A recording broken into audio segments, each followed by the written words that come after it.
देखुछंती STV news Odisha 24। सरकार करंजा 5 feet को अणदेखा करथुवा हेतु आज सांबादिक भाई मान डाकी एक सांबादिक सम्मेलन करा जायछि। यार उद्देश्य और लक्ष्य होउछि जे करंजिया को जिला करबा आमर दाबी। तेणु ए स्लोगान बहुत दिन चली आसी आज ये स्लोगान रही करंजा 5 फीट को जिला करबा। आसंता अगस्ट मास 2 तारिख रु ए आंदोलन आरंभ हम जे करंजा को जिला करने।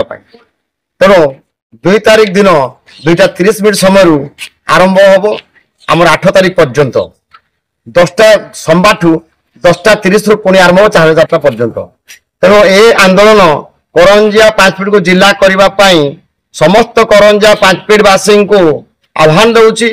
करंजा 5 फीट जो मैंने भल पाते माटी को जो मैंने भल पाते समस्ते ए आंदोलन में सामिल हूँ एवं करंजा 5 फीट को केमी जिला करवा समस्ते एकजुट हो आगामी दिन लड़ाई करवा जे करंजिया को जिला जिते पर्यंत करा नजिबो सेते पर्यंत ए आंदोलन दाबी जारी रहिबो।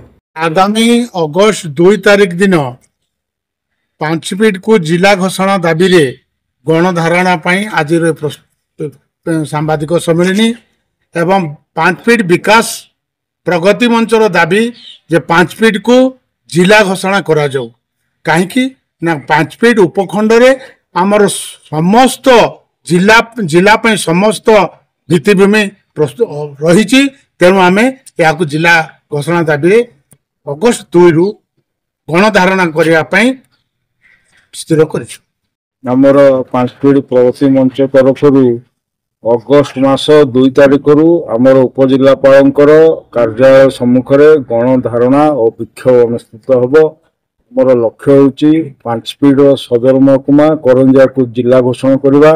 समांतर विकास आधार में आमर दाबी रही सरकार निकट में माटी पार्टी खोल यहाँ हूँ आमर स्लोगान। समस्त 5 फीट वासी को आमर अनुरोध हो समस्ते माँ माटी लड़ाई सामिल हो आगामी दिन में निजर स्वप्न को साकार करूँ।